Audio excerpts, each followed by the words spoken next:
Hello. Welcome to another episode of Movies, they're pretty good. I'm your host, Travis Dudding, and this week should be another quick one. We are covering Lost Highway by David Lynch. This is another one that I have already covered before, so I'll probably keep it pretty light on this one because I don't just want to reiterate shit I've already said before. So if this is the first one you're listening to for whatever reason, and you want the more in depth take on this movie, obviously go back and find the one that's just called Lost Highway, not revisiting Lost Highway like this one's going to be called. Um, but yeah, Lost Highway. Got the Blu-ray right here, or this one's no, yeah, this is a 4K one. I think this is one of the first 4K Criterions I got. Definitely the first 4K David Lynch one that I got. But yeah, man. Okay, so yeah, let's just get right into it. Like I said, I don't really want to just reiterate the same shit I've talked about before. So kind of just some new things since the last time I talked about this movie, which has only been like what, maybe a year ago, a little over a year ago, because it was in the year of our Lord 2024, but it was like earlier in the year. So sorry, my cat's being crazy. But I would say like the key, one of the biggest things that I learned since recording that episode was that David Lynch owned the house that from the movie. I had no idea until that they were talking in the news, like obviously after he died, because he did die at the beginning of this year. Um, but when his house went up for sale, and you could just find it on Zillow, and if and buy it if you have $15 million. So I look it up just to like see what it looks like and everything like that, and then immediately I'm like, oh my god, that's the house from Lost Highway. And so not only did he own that house, but he owned every house on that block. So he had like one block of buildings and property on in the Hollywood Hills, and one of those houses is the house from Lost Highway. So that was crazy, and I get it because it's such a cool house. Like obviously in the movie, it's extremely minimalist, and I'm not sure what like David Lynch's like actual style was like in his own home, but I mean, me personally, that's like yeah, like that decorating style's not for me, the minimalist stuff, but that like stucco Hollywood Hills style house is amazing. Like I love that architecture style. I love the location, just the look of it, everything like that. And I've spent a lot of time in those neighborhoods, just driving around. Like I used to work Instacart when I was in Southern California, and I was within driving distance of L.A., Hollywood, all these areas. So I would go out there because it was it was way more money than out in Pomona or Temecula, like any of those areas that I had lived during that time. But I would spend a lot of time like in that area, because then it's like worst case scenario, if I'm not getting an order to fulfill, then I'm driving around these beautiful neighborhoods and just like amongst all this history and movie history, Hollywood history, all this stuff. And I just loved being a part of that, and being immersed in that. So even on like the worst days, where if I didn't get an order, hey, at least I'm in this place, and not many people can say that. So I would drive through those neighborhoods quite a bit, and I loved that style. Obviously, I also love like anything that was mid-century, anything that was like old style Spanish homes, not the like modern Spanish from like the 90s where it's literally every house, like these like big neighborhoods in places like Temecula or San Diego or Riverside County, that it's just every single house, it looks exactly the same and has the same those like terracotta tiles on the roof and everything like that. And those are fine. I'm not like hating on those too much, but that old style Spanish from like the 20s and stuff that is so iconic to old Los Angeles, like a Los Angeles in its heyday. But this was another style that I did like a lot. And anything that wasn't like super modern, like this was definitely a modern home, but it was modern for a time that still had substance. And I think current modern styles really don't have that because it's all about taking shortcuts and lower quality building materials, and it's all about fixing it up for the next person and stuff like that. And these like houses just don't have character anymore. And it's not that like every single house has to be, you know, decadent and or has an interesting architecture style. Like there used to be a lot of like buildings in California that were shaped like things. It's like you got a burger restaurant and the building is shaped like a cheeseburger, or stuff like that. And I love that too. I wish more of those buildings still existed anywhere, not just in California, but because it was always so it was so much character. And I get like there is like a tackiness to it, so I get that it shouldn't be everything, but I don't know, I'm never not excited when I see a building like that, and I'm glad that there is like a bigger push to keep certain buildings historical and stuff like that, because I hate this like current trend of buying up old houses and just fixing them up, and you're using cheap shit and you're covering up the hardwood with like shitty tile and all this stuff. And I don't know, I think it's just ruining so much of the character of this era of architecture. And it's just taking the character out of it, and then it's like, right now at this point I'm talking about anything but the movie, but just to get this out there. So it wasn't long ago there was the whole thing with Cracker Barrel changing their logo and their look and everything like that, and I am fully of the opinion that yes, of all the things going on right now, that's not the thing to worry about.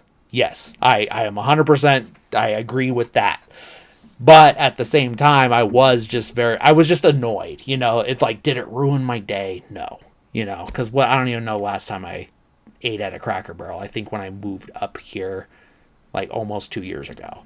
And before that, it had been quite a few years since I had Cracker Barrel. But I hate this like trend of modernizing like all these different places, because it's like, whether you liked the food or the vibe or the history, whatever, there's plenty of reasons to not like Cracker Barrel, but it had character, and you can't deny that. Like, it had something, it was doing something, it had a vibe, it had all this stuff, and it's like, it was an easily identifiable style and everything. Like, if you looked inside, you're like, if you just saw, like, if someone was just taking a picture inside the restaurant and posted it online without like tagging the location or even mentioning where they were eating, you could easily be like, that's a Cracker Barrel, because it had character. And when they are trying to just turn all these different places into these just beige grayscale blobs, then then what are we doing? You're just taking, there's just so much missing from this era, and like they're taking like what little character is left, and they've already reverted back and everything like that, because like I said, the most important thing going on in the world is changing the Cracker Barrel. But I'm just, yeah, I don't know. And what does this have to do with Lost Highway?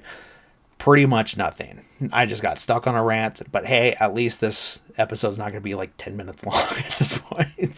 So, but But yeah, so that house, I'm sorry, I got way off track there. That house is awesome, and like I said, it is like a modern style, but modern for the time where it still had character, and that was the whole point I was trying to bring up. But it's just crazy that it took me this long to realize that he owned that house, and I think he bought it before the movie, from what I recently heard. And that he's just like, yeah, just use this place. Maybe he bought it like when he was scouting for locations. That I probably should have looked it up, but whatever. It doesn't matter at this point. But it's just crazy. It's just such a cool house, and a cool neighborhood and everything like that. And it just lends so much to the story that's going on. And because a big inspiration, it seems weird to use the word inspiration for what I'm about to say, but an inspiration for this movie was the OJ murders. And so David Lynch was just fascinated with the fact that this rich and famous guy that everyone knew, not that applies to the character of Fred, Bill Pullman's character, not that it applies to him, but he was just fascinated by this guy that could do these horrific things to other people, and in OJ's case, get away with it and go on to just live a normal life afterwards. And it's like, he was just like, because that's just how David Lynch is. He wants to like get into the psyche of like how different people think, and he's just fascinated by this guy that could do these horrible things, and then just go on with his life like none of that happened. And that's really what he was trying to get at with Fred in this. And obviously it's a little different because he does go to prison and he does go on death row, but then he becomes Balthazar Getty. He becomes Pete. And so basically he's able to escape these horrible things that he did. Like further, whether it's denial, whether it actually did happen, whether he did actually become this other person for this large chunk of the movie, or whether it is all in his head, like a way to cope with what he did. He has this dream, because David Lynch is a major dream person, have this dream where he's living this other life, and it is kind of like what it could have been. But if that is the case, then it still ends up the same shit happens, just in a different way. He still ends up murdering someone. He still gets screwed over by this woman that he loves, and maybe doesn't love him back the way that he wants. Not that that's any excuse to do any of that, but that is what the movie is showing us. Whether not saying that, hey, it's right or it's wrong, but that this is the situation. But it is an interesting take, and it is something that I don't think I really thought about the first few times I watched it, and definitely wasn't thinking about that aspect of it the last time I recorded an episode on it. But it does make sense, and it is like, I think it makes a little more sense than he is just becoming this other person. And even then, like, that's the thing, that's what I love about it. I think it works either way, and it's fun either way, and it's interesting either way, and it's a good movie either way. Like, so whatever the explanation is, it's still good. And that's what's so unique about his filmmaking style, is that you could have so many different interpretations of the same piece of media, and according to him, all of them are right. And that's the whole point, is for you to come up with these different conclusions. But it is interesting to think about. And then I think another crazy thing about that, like, obviously if he was inspired by the murder investigation tied to O.J. Simpson, who got acquitted and didn't didn't pay for his alleged sins, then it is crazy that one of the cast members, and maybe the most, at least in my opinion, the most memorable performance in this movie is Robert Blake, who also murdered a significant other, because they, with OJ, they were already divorced, I believe, but it was a significant other at some point in his life. So, and then with Robert Blake, his wife was murdered. That part's true no matter what the opinion is. She was killed, and he went to trial for it. He got acquitted, got away with it. I mean, he's dead. They're both dead now, so no matter what, it's all good. Not it's all good, but you know what I mean. But it's also just insane, like his reasoning why, like he couldn't have, like why he wasn't the killer is that he was busy going back into the restaurant to get the gun that he left in a booth in the restaurant. And this is California. It's not like California has like these like super lax gun laws. They're one of the stricter states. Not that you can't, conceal carry, but it's just funny that was his reasons. Like, no, I couldn't have shot my wife to death because I was getting my gun from the restaurant, and then he like parked behind a dumpster, like it was so many suspicious things, but he got away with it. Not that he was even as rich as OJ Simpson, but it is what it is. And but it is highly ironic that he's in this movie that was inspired by a different set of murders, that the circumstances were very similar in a lot of different ways. And that's super interesting. But yeah, speaking of Robert Blake, like I said, that is the most memorable performance, in my opinion, from this movie. And for a variety of reasons. He's obviously the most interesting looking character. He's got like, he shaved his eyebrows off. He's all pasty looking, and he's like the driving force of like creepiness and eeriness that is in this movie. And it's just so off-putting. Like even because the first time I was like, fuck, that guy is creepy as hell. And then I look it up and realize that it's Robert Blake. And then I was like, oh, okay, that makes sense. That's like if you say you'd never seen Seven, but you knew about this Kevin Spacey guy and how he did these bad things. And you knew that stuff, but you had never seen the movie Seven. But you also couldn't look at Kevin Spacey. You couldn't like pick him out of the lineup. You could potentially watch Seven for the first time and be like, man, that guy, like, man, how is he so sinister? Like, how is he so, like, all these different things? And then, like, man, he's so good at playing a creep, and then you find out he's a creep in real life. That's kind of the same type of thing, Not, and, potentially someone could do the same thing with OJ and the Naked Gun, but those are much sillier movies, so it's not like it's a little different. It's very different, actually. But yeah, that Robert Blake character is just so interesting, that especially that first scene where he meets Fred at the party. He comes up to him and he's like, we met before, haven't we? And like, I'm at your house right now. Oh, it's so good. And then it's like, because of what he did in real life, you kind of feel weird getting so excited about this part and like loving this part so much.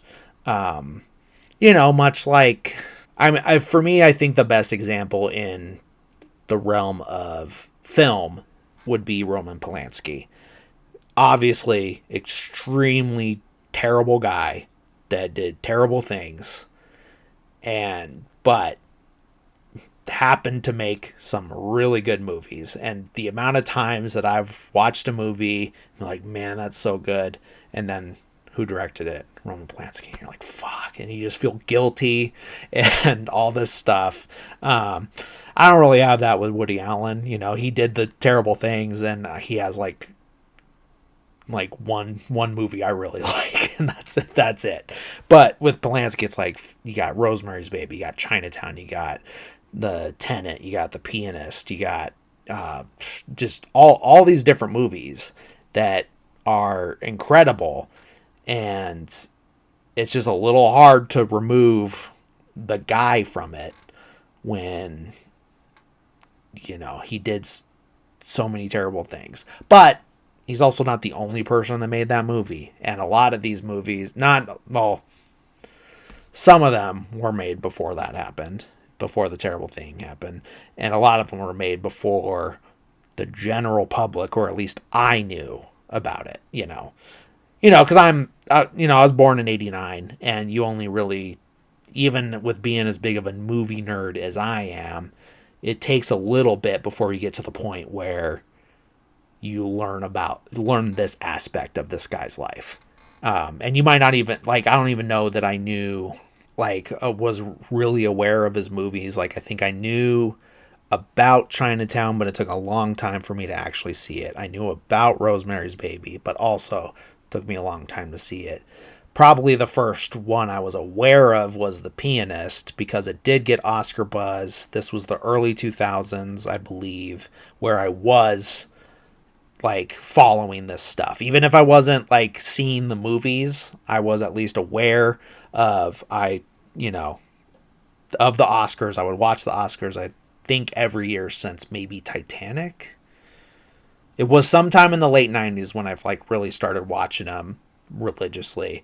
Ironically, the one Oscars ceremony I have not seen since then was the slap one with Will Smith, because I didn't have a way of watching it, and I was behind on watching the Best Picture nominees because of all a lot of stressful stuff going on in my life, and it wasn't going to happen. And I think I was watching, ironically, probably King Richard, I think, was the last one that I hadn't seen, and I wanted to finish them, and then I was going to kind of catch up on the Oscar stuff, and then someone's on social media and, like, oh my God, this thing happened. And then, of course, that's the one I didn't watch. But also, the one before that was the super shitty COVID one that I was just like, oh my God, if it's going to be like this next year, then it's not even a priority. Actually, no, there was one other one I didn't watch since then, and it was the Oppenheimer year, and that's because I was traveling, and I also just stress and being busy and all these different things, and it just wasn't gonna, I didn't want to wait a day to travel just so I can watch the Oscars and get mad, because that's usually what happens, is I'm just getting upset about what's happening rather than just enjoying it or being along for the ride and remembering that it doesn't really matter. Because look at the grand scheme of things, a lot of the Best Picture winners, yes, have remained iconic, but for the most part, it's usually the other ones that were nominated, or the ones that weren't even nominated, that everyone really remembers. But yeah, all of that to say that it is just interesting, not interesting, that it sucks that this thing that you like so much has this guy that is horrible, this monster attached to it, and it's the same, even though there's a lot of people that don't believe the stuff surrounding Michael Jackson, there are people that do believe it, but grew up with his music, and it's hard to move on from that. Personally for me, I like the hits. I like the stuff from Thriller and Off the Wall. But for me, I guess the big one in from my generation that I was really big on and borderline obsessed with was Kanye. And I loved all his stuff. And yeah, even when he was like, he was controversial even back then, the Taylor Swift thing, all that stuff. Like that had gone on, but that was just like, it's like, yeah, it's kind of annoying, but man, have you heard My Beautiful Dark Twisted Fantasy? But then the more recent stuff, it is, it got exhausting to even like, first it used to be exhausting for people to try to defend him. Then you got to a point where you're trying to defend you still listening to his new stuff, It's one, and like I said, I'm very much of the mind that if it's something you enjoyed before you found out about the bad thing, then I think personally it's okay to still enjoy the thing, because everyone has a different capacity for it. If you can't get over that thing and just can't enjoy it, then don't. But also, it's not up for you to decide that someone else can't enjoy it. Now, if they're, if someone's like self-funding a new Roman Polanski movie, and it's like, well, yeah, that's going too far, and or the actors that continue to be in Woody Allen movies, and or have Woody Allen on your podcast, Bill Maher. Yeah, like that's different. About the thing. You've known about the thing. The thing happened decades ago, and you're still okay with it, Then don't even get me started on the petition to forgive Roman Polanski. Ugh, yeah, that's really upsetting when you see the names that are on that list. But yeah, like I said, it feels weird to be praising this performance by a guy that allegedly killed someone, and very likely did, but for some reason the evidence didn't support it. So all right, what else? let's move on from that. Yeah, this very well is probably going to be the like the most tangents episode. It's not even like too many tangents. I'm spending 15 minutes on two separate tangents, basically a piece. So okay, yeah, back to like the overall theme of everything, and the question of whether like the stuff with Pete is actually happening, and there are two guys. There is a Pete, there is a real Pete, and there is a real Fred. That is a question, or whether it's all Fred all the way through, and that Fred's like having this dream, and that the last part is just the missing pieces that we didn't see when he was like in a fugue state, because he wakes up, puts the tape in, sees himself with Renee's dead body cut up, and has no memory of that happening. So like that, but if that is the case, and it was like all that like actually did happen, and that the Pete stuff was a dream, then that last part is like filling in those gaps, because he kills Dick Laurent, goes to intercom, Dick Laurent is dead. We just don't see when he kills Renee, and then it would just be him that killed Andy, the guy that like throws the parties, pays girls to party with him, that guy, where they go to his house party, and that's where he meets the mystery man and all that shit. But that's fucking crazy, the way that he dies and just like dives in. Well, he dives at Pete. Pete dodges him, and he just goes straight into the edge of that glass coffee table, and it just like right into his head. And that's so fucking gnarly. Like that's just so cool. Like just such a cool death, like in like a not, slasher movie, But yeah, one more thing on the Robert Blake thing that I recently learned. I think I was I listened to 2 podcast episodes that came out after I recorded, well, that I heard after I recorded the last one. And I just don't remember which one I heard this from. It was either Blank Check or You Must Remember This. Because both of them had an episode talking about Lost Highway. The You Must Remember This one was split between Lost Highway and Jennifer Lynch's movie. Fuck, what was that one called? I don't remember the name on that, but I haven't seen that movie. But David Lynch's daughter directed a movie early 90s, and there are some like thematic similarities between that and Lost Highway. So it was a combined episode.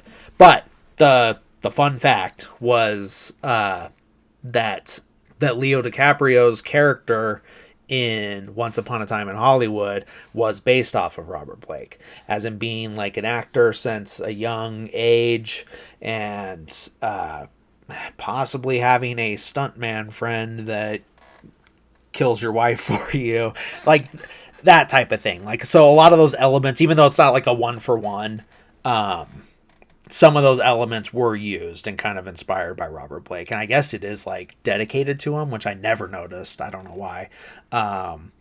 Maybe not dedicated, but something. Maybe there's like a special thanks or something. Now I gotta go back and rewatch it. And I will do a Tarantino series. I'm kind of pushing it out until hopefully he does that last movie, maybe. But you know, we'll see, because he keeps canceling it.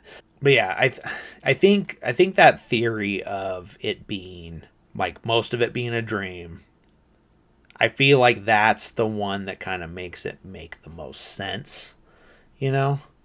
But you know, if it is 2 different things, but that, yeah, because then it's like when Pete hears the saxophone solo at the garage and he's getting a headache, you know, that would kind of explain that a little bit, you know.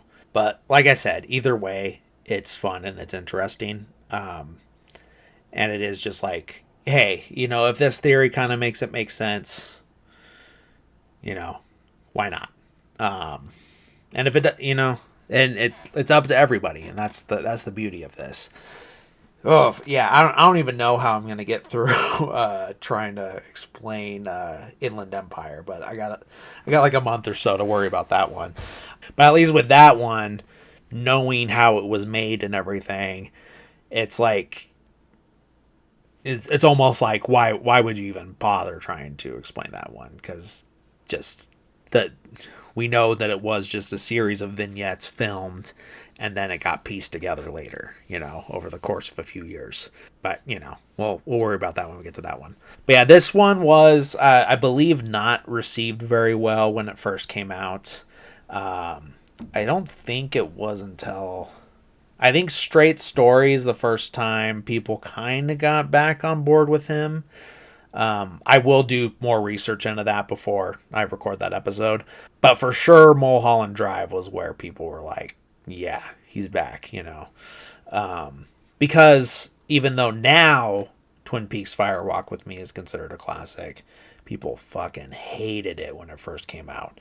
But yeah, I think that about covers everything that I have learned since the last time I did an episode on this. And like I said, there's a way more in-depth, like going into the story and everything, episode on this already. So, you know, maybe that was pointless to do this, but like I said, before in the Blue Velvet episode, like if I'm doing a series on David Lynch, it doesn't matter that I already did an episode on this movie. Like I have to keep going, you know. But yeah, I think that about covers Lost Highway. It's up there. Like at a certain point, you watch these movies so many times that they kind of just all are tied for first place, you know. Like I can make an argument. I would say I could probably make an argument for this one, Mulholland Drive, and Blue Velvet all being my favorite. And there's just, I think each one works for different. But then as I'm saying that, I'm like, well, then Fire Walk with Me, that's another one that's like up there. But yeah, it's in the top tier. You know, if it was like, if you're doing the tier ranking, you know, S tier has those, at least those 4 movies, you know, and you already know from that episode that Dune's in the bottom. I don't know if it's all the way down in like D or even C, you know, it might be like a B minus for me, at least, you know. Other people, it's gonna, that's their S tier, you know. Not that any of that matters, but like that, all that to say that this is one of my favorites, which, you know, it seems insane with like a guy like this, that I feel like all of them are like S tier or A tier, and the only one I would put below that would be Dune, personally. And you know, it's not like David Lynch is the only director that's like that for me. You know, I don't know that I would put anything low out of Tarantino's filmography or Wes Anderson's filmography. Paul Thomas Anderson, as of right now, but I've only seen it the one time, and usually there's movies where I got to give it a second watch before it like really clicks in. For Paul Thomas Anderson, it's Inherent Vice that I couldn't get into that first time, but you know, we'll see, because eventually I'll get to him too, and I'll try to watch it once before like I get to that series, and then, you know, maybe I'll have an appreciation for it that second time, and then I can really get into it in a nice way. I can play nice when we get to that episode. But yeah, I'm trying to think who else is like that. I guess like Christopher Nolan. You know, I still haven't seen Tenet, but you know, I haven't been disappointed in anything. I guess like Following might be a little subpar compared to the other ones, but it's still pretty good for being what it is. You know, like a low budget, a step above a student film. You know, and you know, look at David Lynch's student film Eraserhead. You know, you could do a lot with that, and then you know that's a really good one too. But yeah, it's up there. It's one of my favorites. It's one that I like to revisit a lot. Oh yeah, and I forgot to show it earlier because I usually show like every copy that I have, but I also do have it on VHS, and so that's probably how I watch it quite a bit, because it is fun to just put on before I'm going to bed. Because that's where I have my, you know, in this is my CRT in here. I don't know if you can. Yeah, so I got my CRT with my VCR, my Laserdisc player. They're in my bedroom. That's if I want to watch a movie like that, this is where I watch it. You know, the living room's for streaming, and my 4K Blu-ray player. I do have a DVD player in here too, so there are a few movies like that. But then it gets weird where it has to be a DVD made before a certain time because of the aspect ratio. So obviously a CRT like this is a 4:3 or 4:3 aspect ratio, but then certain DVDs made at a certain point were made for widescreen TVs when those became the norm. So it has to be an older DVD. Luckily, my my Eyes Wide Shut DVD is an older one, so that's the most recent one that I watched in here. That, you know, it wasn't all fucked up and like squished or anything like that. But you know, I don't know why I went on that tangent about that. But I hope you enjoyed this. Like I said, if you were looking for more information, hopefully listen to the first episode I did on this about over a year ago. But yeah, that's Lost Highway, top tier. David Lynch. There's my cat. And yeah, tune in next week. I'm gonna cover The Straight Story, which is a very different style of David Lynch movie, but very Lynchian, and at the same time, it's just because it's a family film and it's not getting into like all this like dream stuff or anything like that, but it's very like the characters are very Lynchian.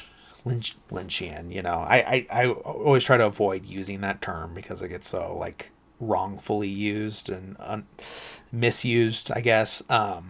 But it applies. It's out there for a reason. It's just it gets annoying when people misuse a thing. But yeah, there are Lynchian elements to the way these characters talk and interact and everything like that. In the straight story. But yeah, thank you guys again for listening or watching, whichever one it is. Please remember to rate and review, like, subscribe, all those things. Follow the Instagram. That's where I'm the most active. There is a Facebook, and I believe there is an X, but I don't really update those. So Instagram is really the best place to see what's coming up next. These episodes come out every Thursday, and the next day I'm posting what the following week's episode is going to be. So, I mean, right now I'm doing a director series, so the next movie is going to be the next movie in their filmography. But when you get to a certain point, I'll be announcing my one-offs that are in between directors, or who the next director is going to be. So, yeah, that, and the Instagram handle's just at movies that are pretty good, with no punctuation or special characters in there. But thank you guys for consuming this content, whichever way you're doing it. And hope you guys stick around. Appreciate you. Thanks. Bye.